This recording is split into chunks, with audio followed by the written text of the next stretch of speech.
Hi there. Our next speaker is Don Watkins. He is the best-selling author of Free Market Revolution and Equals Unfair. And Don is going to be giving his talk on how to desocialize medicine. Please welcome Don Watkins to the stage. Thanks, Ray. Thanks, Greg. Thanks for everybody for showing up. Someday far in the future, hopefully not that far, an historian is going to sit down at his desk to write a history of American healthcare, and he's going to have to make a decision about where to start his story. And now one possibility is he starts with Johnson signing Medicare and Medicaid into law as the real turning point that put us on the path to fully socialized medicine. But there's another possibility. He starts with this event right here today as the turning point that explains why we have a future healthcare system in America based on healthcare freedom. And it's not impossible, but it will depend on what you choose to do. The purpose of this talk is to be a call to arms and a battle plan. There is no movement for freedom in healthcare today. And if you don't create one, there's not going to be any freedom in healthcare tomorrow. So I'm urging you to take action. And what I want to do over the next 40 minutes or so is sketch out what kind of action is necessary. Now, I come at this from a philosophic perspective, and specifically I'm interested in morality and in moral movements. In my book, Roosevelt Care, for example, I show how the creation of American welfare state was not a pragmatic response to practical problems inherent in capitalism. It was the product of an intellectual movement, the progressive movement, which promoted key philosophic ideas and used those ideas to argue for a radical change in the American system. The first major victory was Social Security.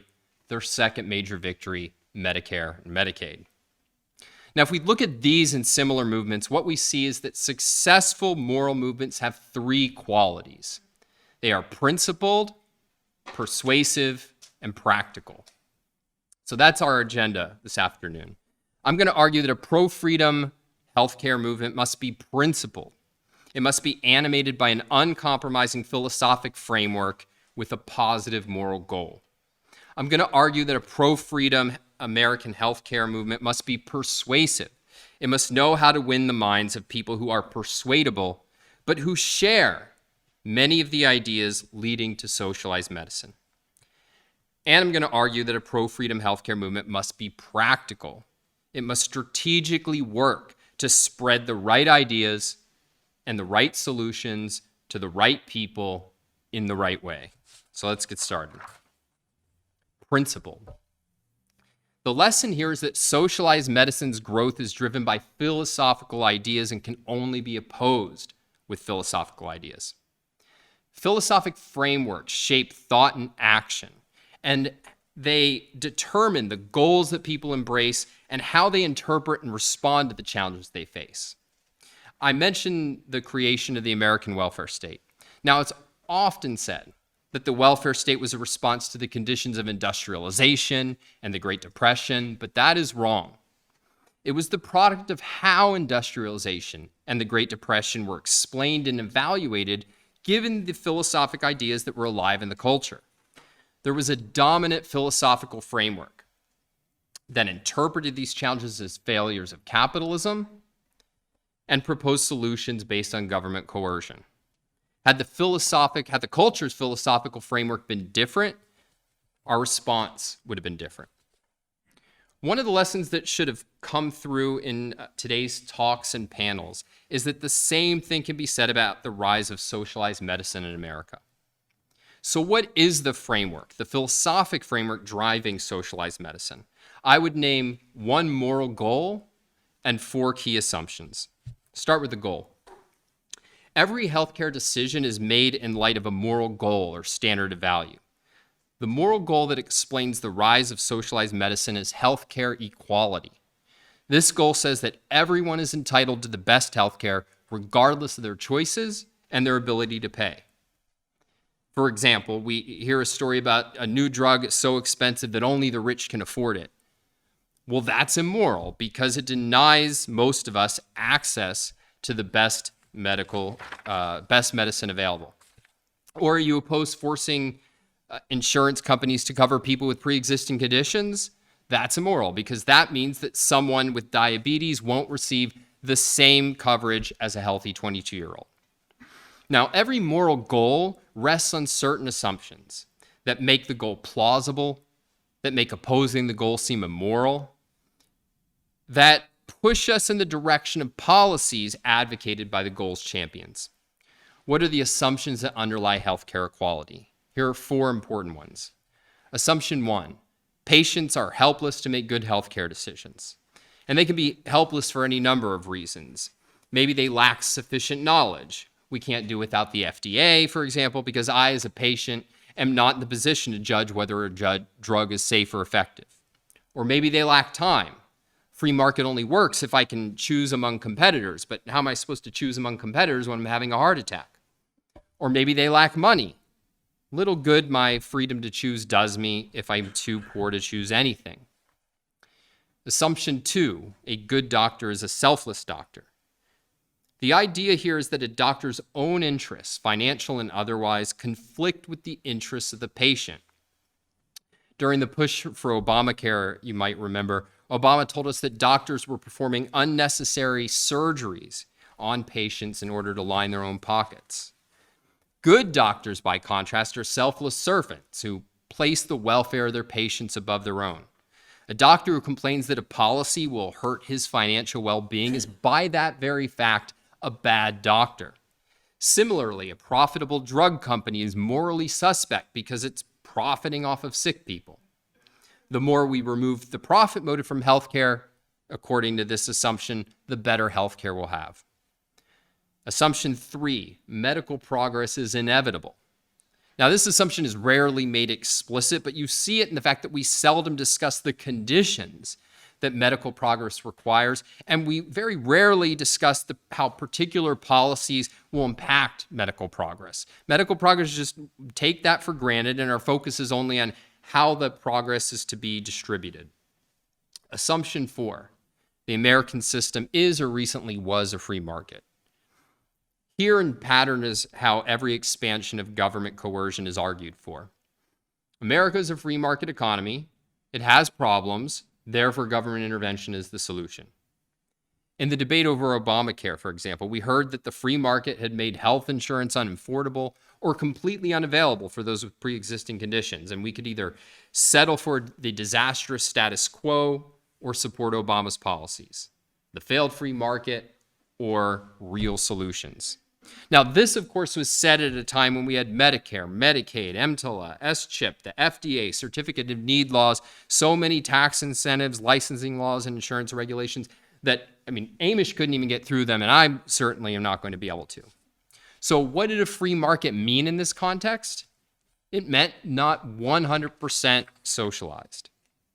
Now, it's important to realize the opponents of socialized medicine are nearly as guilty for entrenching this assumption as the supporters.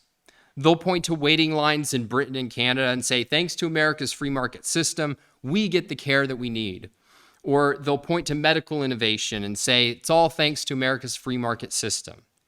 This is a major concession to socialized medicine advocates. If people assume that the American system is a free market rather than a mostly socialized mixture of freedom and controls, they won't feel the need to investigate whether problems in healthcare are the result of too much freedom or too much control. They will see opponents of socialized medicine as defenders of the status quo. They will see opponents of socialized medicine. They will see advocates of socialized medicine as offering solutions and opponents as reactionaries thwarting progress.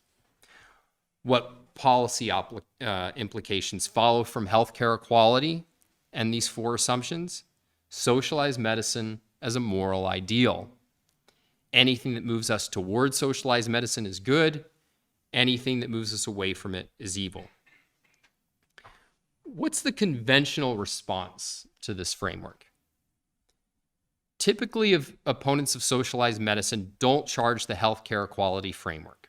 They argue instead that socialized medicine is an impractical ideal. Yes, it would be fantastic if government could ensure healthcare equality, but it can't. It's too expensive, too bureaucratic. It has all sorts of practical problems that can't be helped. So what's the solution? There are no solutions, only trade-offs. We need to settle for managed markets that allow a reasonable amount of choice, competition, and innovation while doing what we can to inch in the direction of healthcare equality. Now, for sure, the problems that opponents of socialized medicine point to are real. Socialized medicine is expensive. It does lead to shortages. It does force patients and doctors into bureaucratic systems where their choices are restricted. But conceding that socialized medicine is an impractical ideal is suicidal.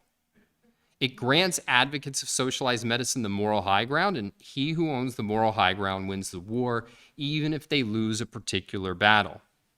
And here in pattern is how this plays out. Since socialized medicine advocates are fighting for an ideal, they'll relentlessly point to the failures of the current system to achieve that ideal and constantly introduce proposals to move us in direction of that ideal. You'll object that each proposal is too radical, too expensive, too bureaucratic. Maybe you'll defeat one of their plans. Maybe you won't. But on the whole, you'll be reactive, defensive, overwhelmed. Occasionally, you'll work up the courage to propose your own plan, intended to roll back the most unpopular of their policies, but they'll scream that your plan will move us away from healthcare equality, since some people will not receive the best care. You'll have no answer, and the reform will die. Often what you'll do is propose some compromise half measure intended to appease socialized medicine advocates. They want free healthcare? That's crazy. How about a subsidized prescription drug program? You call yourself an opponent of socialized medicine, but the truth is that you're at best an opponent only of the next step towards socialized medicine, or maybe if you're really bold, the last step. But you don't dare advocate real freedom. Real freedom, you know, is incompatible with healthcare equality, and that is a goal you will not challenge. Am I exaggerating? A few weeks ago, I visited the website of the largest conservative think tank, the Heritage Foundation, and clicked on just the first thing on their healthcare section of their website, the national debate over government-controlled healthcare. Now, I want to stress, this is not the worst thing that opponents of socialized medicine have produced. In certain ways, it's one of the better ones. What do we find?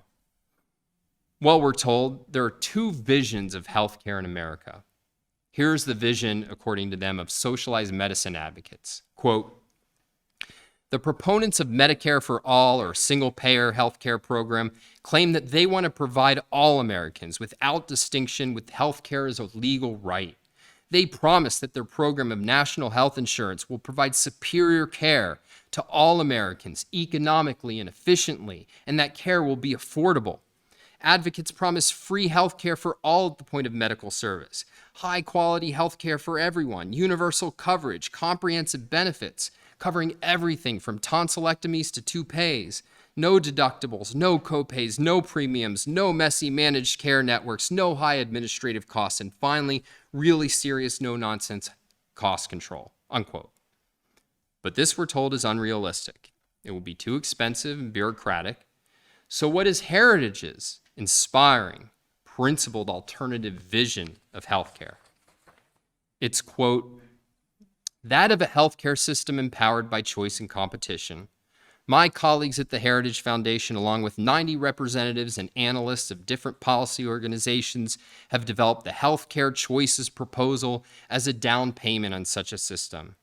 It is a major transfer of regulatory authority over the health insurance market from the federal government back to the states. It would enable state officials to tailor their statutory and regulatory initiatives and reforms to address their particular problems within the particular conditions that exist within their borders. The proposal would repurpose existing funding to better assure access to private coverage for people who have pre-existing conditions and who need financial assistance because of their relatively low level of income, unquote. That's it. That's the vision. If this is the response to the vision offered by socialized medicine advocates, then we will lose and we deserve to lose. To desocialize medicine, we have to seize the moral high ground, which requires replacing the healthcare equality framework with a new framework. Now, I'm not going to argue for this framework. Greg and our other speakers, they did most of the work for that, but I'll summarize some of the key themes this way. Vital truth one, patients are capable. The overwhelming majority of people are able to make intelligent medical decisions in concert with their doctors and other sources of information in a culture and afford the health care they need. Vital truth two, good doctors are profit-seeking creators. They prosper by delivering quality medicine that improves and saves lives. Vital truth three, medical progress depends on freedom, including the freedom to charge high prices. Vital truth four, doctors and patients have never been fully free to create and consume medical care, and the US system has been largely socialized since the 1960s. These four vital truths underlie a radically different healthcare goal. Not healthcare equality, but healthcare quality. Patients, doctors, and medical innovators should be free to pursue medicine that is affordable, effective, and advancing. What policy does a healthcare quality framework imply?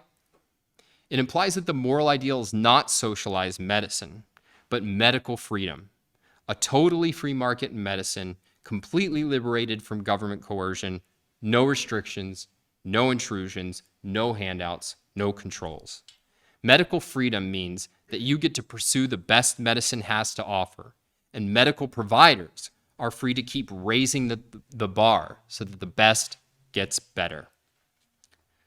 So that's the framework we need to fight for, but how do we convince people to accept it? For that, we need a movement that is persuasive.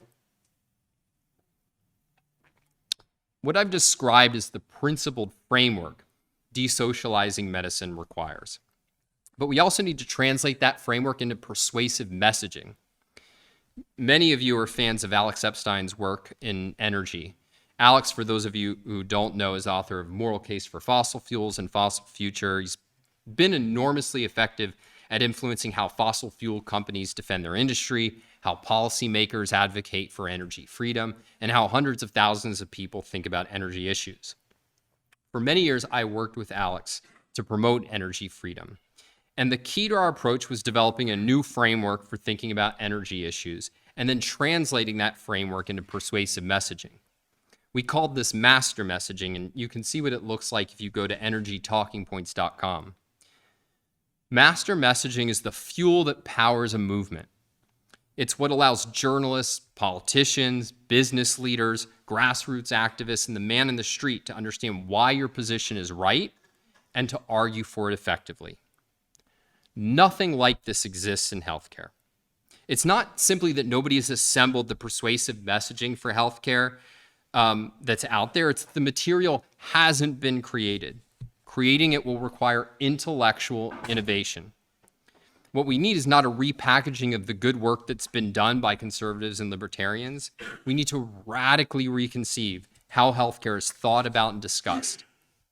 And I want to stress this point because I know a lot of smart, ambitious young people who tend to go into fields like technology in the belief that what intellectual work consists of is repeating things that Ayn Rand said.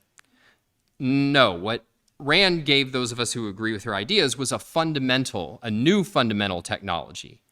Her philosophy, objectivism, it's the Rearden metal of ideas.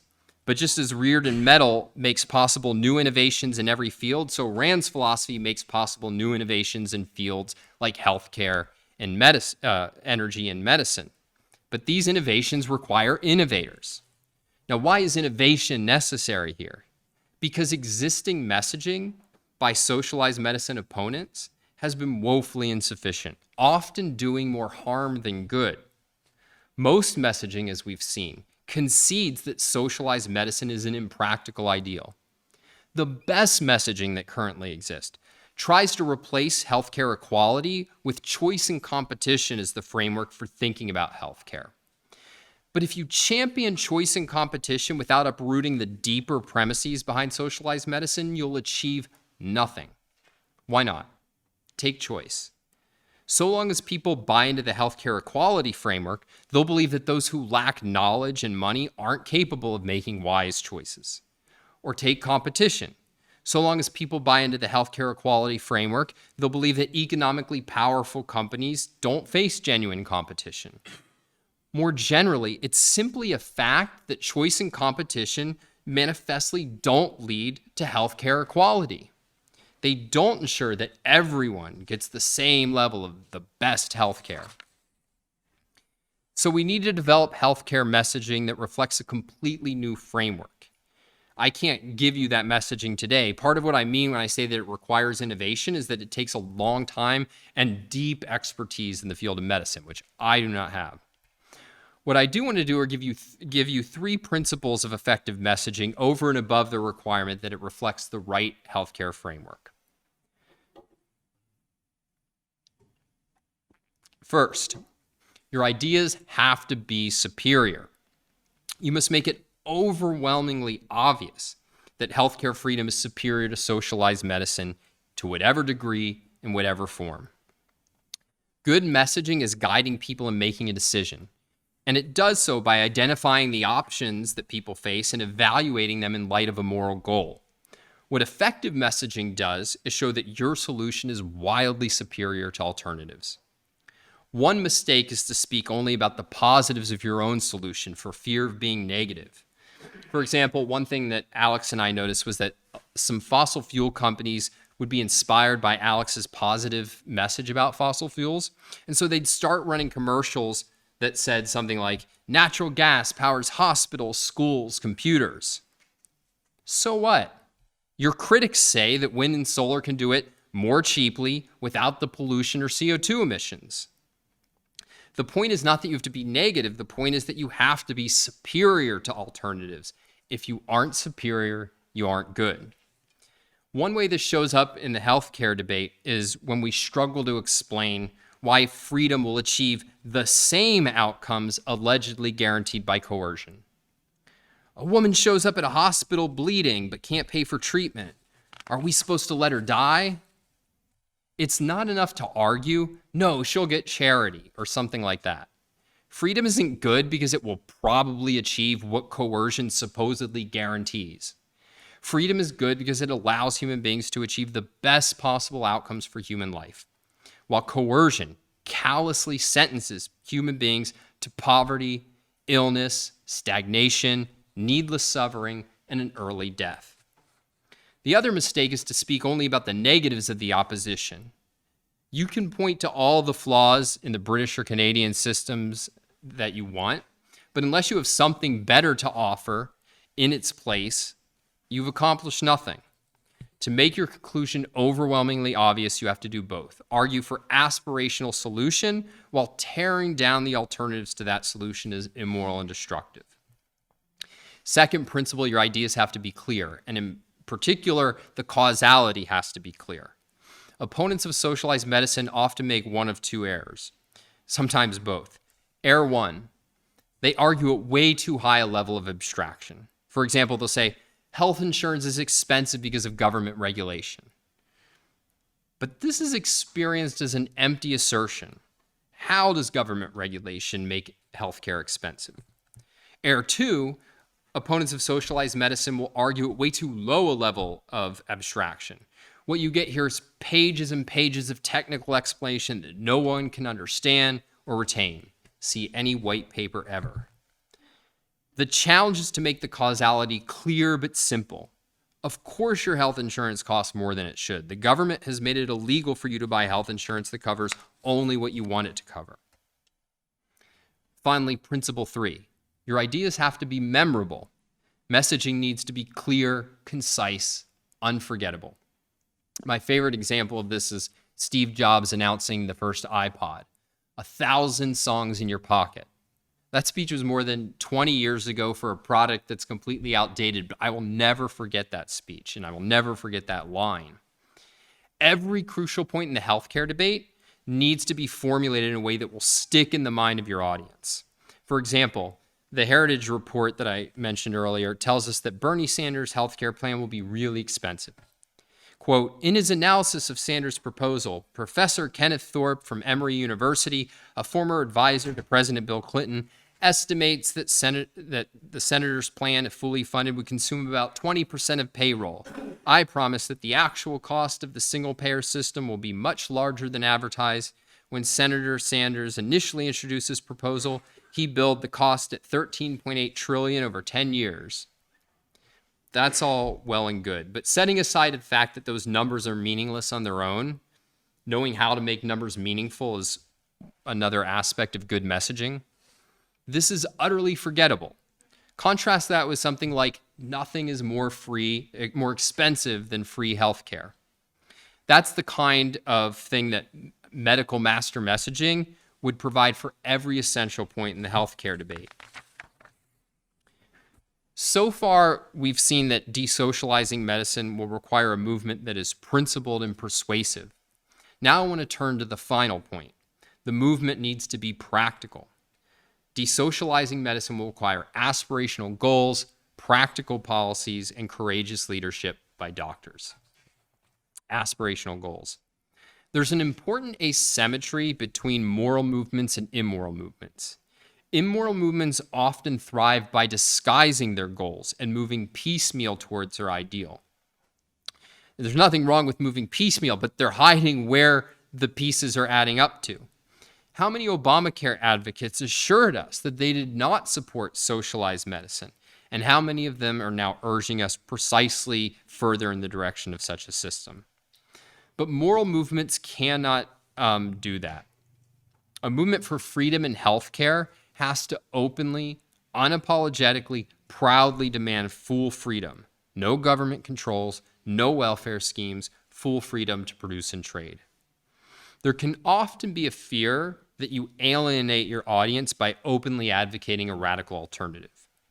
But radical views are only alienating when the audience doesn't understand why you support it, or when they think you support it because you place ideas above people. That's precisely what a proper framework and persuasive messaging will solve. By contrast, if you shy away from your conclusions, if your opponents will pick up on that fact and exploit it. By your logic, we should eliminate Medicare and Medicaid. What are you going to say to that? Instead, you should proudly embrace a free market as an aspirational goal. And as the movement becomes successful, what you'll see is that people will concede, yeah, sure, medical freedom is moral, but it's not practical. Your opponents will be the one arguing that healthcare freedom is an impractical ideal. And once that happens, it's game over and success is just a matter of time. Desocializing medicine will require practical policies. If you look at the creation of the American welfare state, one notable fact is that American progressives did not just preach the creation of a welfare state, but had actual policies ready to put in place. This was for 50 years before they ever got anything significant enacted. By contrast, observe that Republicans railed against Obamacare for 10 years, and when they finally had an opportunity to pass an alternative, they had nothing to offer. An effective movement to desocialize medicine, therefore, needs to develop practical policies. Now, some of these policies will be politically realistic. They're policies that could conceivably be passed in the next 5 to 10 years. Now, others will be politically ambitious, but they'll show that we can get to genuine freedom from where we are today. All of the policies we propose, however, must be genuine steps in the direction of freedom. Now, I can't give you a full slate of pro-freedom healthcare policies. You've heard a lot of ideas today, but this is an area that will require new thinking and innovation. I can't even give you all of the principles that would go into thinking about which policies to champion, but here are a few general guidelines. First, pro-freedom policies don't have to establish full freedom, but they cannot introduce new controls or managed markets. For example, Romney Care was proposed as a market solution to problems in healthcare. But of course, as we've seen, it was in reality just the template for Obamacare.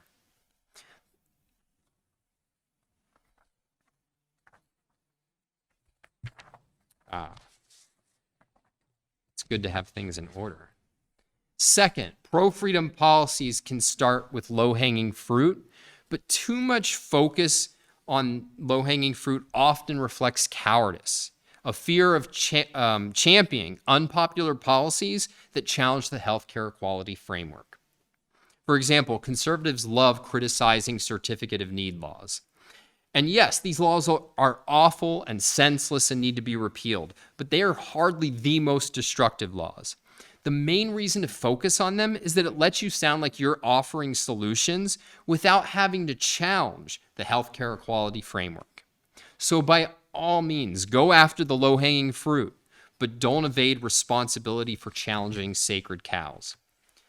Third, pro-freedom policies shouldn't be aimed at achieving any specific economic or social objective. This is a point I got from Greg. I think it's really important. The point here is that freedom is not a means we deploy to achieve some specific social outcome, like a desired amount of healthcare coverage. Freedom is the condition that allows human beings to figure out the best way to pursue their own happiness. How they use that freedom is up to them.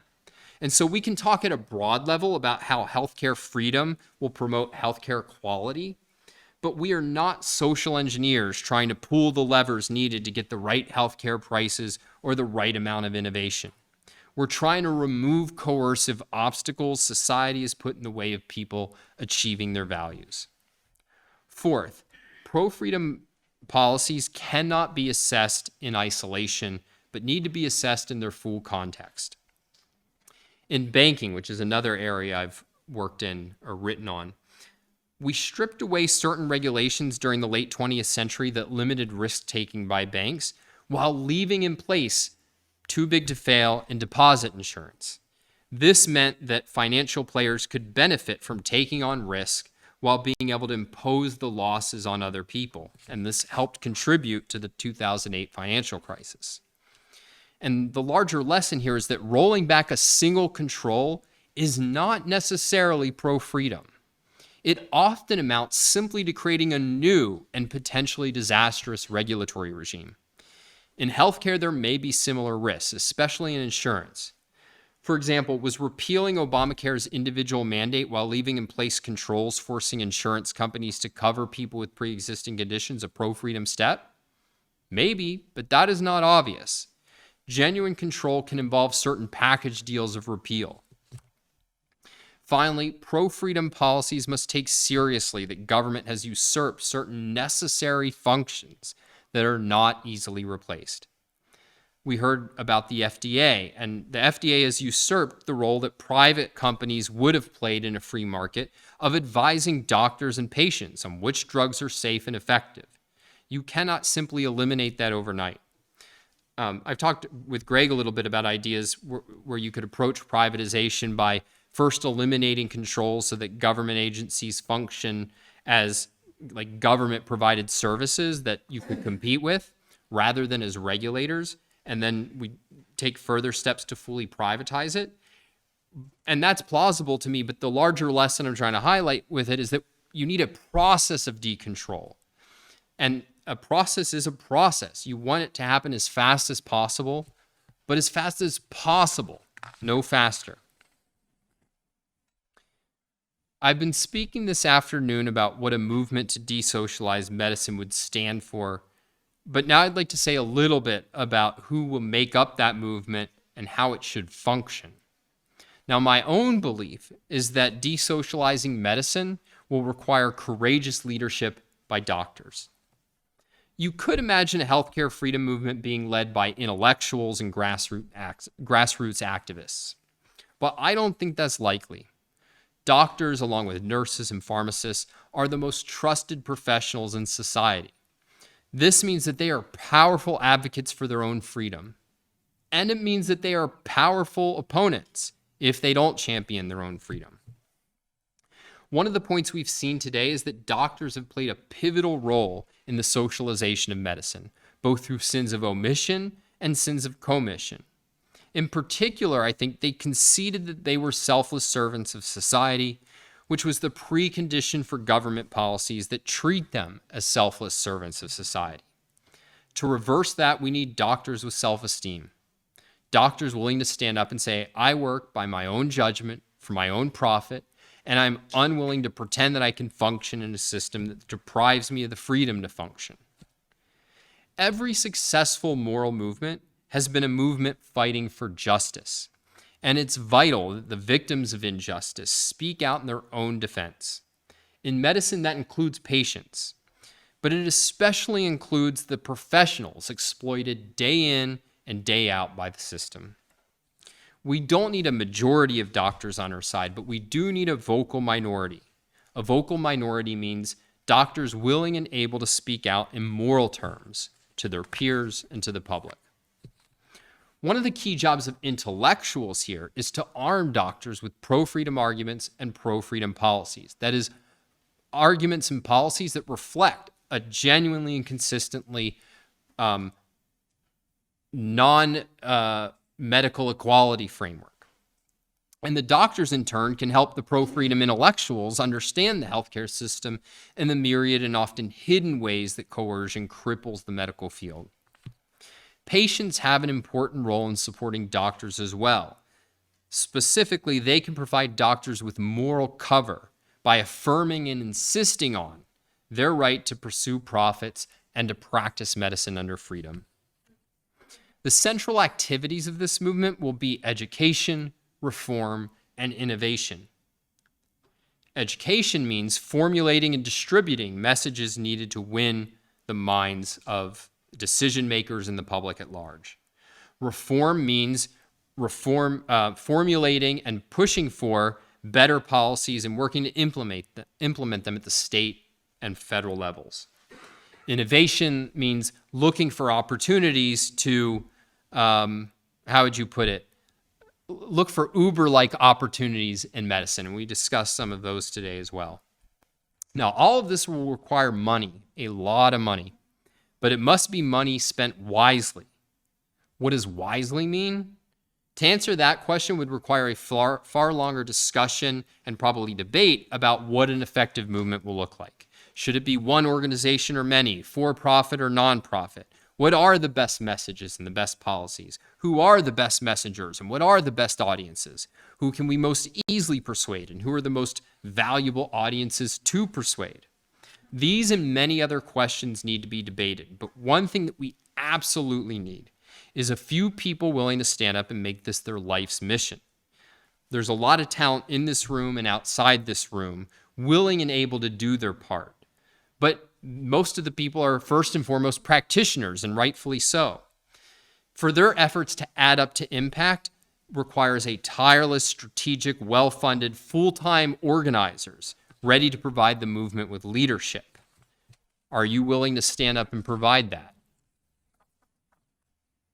I want to end with 2 warnings and 1 reassurance. First, beware of defeatism. Radical movements depend on a conviction that ideas matter and that good ideas can win, no matter how unpopular they are at the start. But all too often, I hear deep cynicism from pro-freedom people. Yeah, they say, you and I both know that freedom is good, but most people aren't intelligent or moral enough to accept it. This cynicism, which poses as realistic and wise, is in reality deluded and pathetic. Radical movements, good and bad, have triumphed in the past, and there is no reason. If you are capable of recognizing the truth, then so is any other human being with an intact brain. If you can convince one mind, you can convince a nation. Second, beware of moral cowardice, especially in yourself. Radical movements demand courage, including the willingness to be unpopular and even the willingness to bear personal costs. Moral cowardice will to bear these costs, usually with the aid of some rationalization explaining it isn't really cowardice. Moral cowardice can show up as the desire of an intellectual to appear sophisticated to other intellectuals who view any principled stand as simplistic. It can show up as the insistence of a doctor that advocating freedom will hurt his relationship with his colleagues or patients. I have zero sympathy with these attitudes. Throughout, people have risked their lives, given their lives for their ideal, from Revolutionary War soldiers to civil rights activists. No, there's no obligation to sacrifice yourself for a cause. And if you run a company where you're beholden to the FDA, saying the FDA should be abolished, you don't have a public obligation to do that. But if you regard taking any personal risk in the name of your ideals as a sacrifice, then you have no ideal, no self-esteem, no values to sacrifice. What I'm calling for is not martyrdom, but the recognition that great values often come at a great struggle. Thankfully, a movement to liberate healthcare will require nothing like the cost borne by most pro-freedom movements. Women in Iran face death right now for taking off their veils. Why exactly are you afraid to criticize Medicare? Here then is my reassurance. This is a battle that can be won, and fighting this battle will enrich your life. You'll find allies you didn't know existed and achieve a pride you didn't know was possible. And for those intellectuals among you, you may just find that it's more profitable to be a radical than a second-rate policy wonk. So what I ask all of you is this. Today, before you leave, think of one action you can take to launch a movement to desocialize, big or small. Start an organization, cut a check to sponsor the work of someone like Ray, print up pins that say, ask me about abolishing Medicare. I don't care, whatever it is. Just think of an action and take it now or as soon as possible. There will be no movement to desocialize medicine unless you create it. So create it. The health of this country depends on you.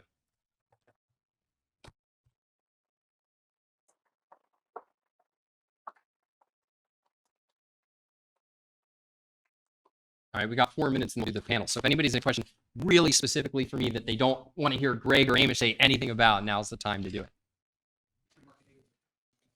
I don't know. That'd be good for Michael Cannon. But that's part of what you'd want to do in thinking about policies and thinking about really looking through those examples. But you want to be really careful that you're clear on what you mean by freedom. Because again, oftentimes freedom gets conflated with some other regulatory regime that's a little less oppressive. And what I'm advocating for is actual freedom. Yes. Well, you'd have to, that's again, about when they're formulating messaging is exactly how to do that, but it's not impossible. And part of what messaging does is it challenges false assumptions. So the whole setup of the question is that we collectively are making judgments about what's happening to this person. But part of the reframing is, no, in a collectivized system, we determine what happens to that person. What happens is there's plenty of people walking around not getting the healthcare that they need. And it's Greg talking about all of us are being screwed out of the healthcare we need or lacking the progress. So in fact, we're all standing outside of a hospital, not able to get the care that we should have been able to get. In a free system, I don't get to tell that woman who's not able to, who's at the hospital what should happen with her life or tell the hospital what they should be doing. She's able to navigate her life so that she doesn't end up in that situation, or so she's able to make the best of that situation. And people are able to help those that they want to help and what they judge best for their lives. That's not that's not formulated in a way that's fully there yet. But the basic point that you have to get is you need both sides. You need to take away the assumption that now we have a solution to that problem. No, we have a way worse thing that puts way more people in catastrophic situations. And then you need to challenge the assumption that this is a collective decision-making problem where really it's an individual pursuing their own happiness problem and that's completely solvable. And the thing is, if you have a free healthcare system, you have way less of that problem. But that's exactly what I'm arguing is you need people really thinking about how to formulate that in a really key winning way. Because demanding it of, there's a division of labor in intellectual issues, and it takes a lot of kind of thought, and it takes a certain skill set to be able to message that specific thing in a way that puts the other side on the defensive. And my view is, if you're not putting the other side on the defensive with those kinds of attacks, you don't have a sufficient answer for it yet. But there's no reason that you can't, because they're wrong. They're destroying human life and holding back human progress, and we're putting forward human progress. So if you can't, there can't be a reason why that's not answerable in a really powerful way. This just isn't my focus, so I couldn't work it out. Anybody who wants to make it their focus, I'm happy to work with them. Yes. I was just going to sort of answer that quickly, a bit more concrete. It wouldn't be free. That just comes to mind so much. But it's even I think that's a true characterization of why that kind of thing wouldn't really happen. But I don't think you can't answer it that way, conceding way too much to them, because their concern is not really that 1 in a million person who is so poor and so unprepared that they couldn't achieve care. Because the view, what is the argument? There's going to be an occasional person who doesn't get help, so let's take over the entire healthcare system, create this gargantuan system that takes half of our money or more. What the conclusions that they draw in an argument are wildly out of proportion to, yeah, well, let's make sure there's some charity around to take care of that, 1 in a million situation. So you have to reveal the corruption of the whole argument. It's not an honest argument. It's really not. And that's part of what has to be exposed. So I think we're ready to do the panel part of it, but thank you, everybody.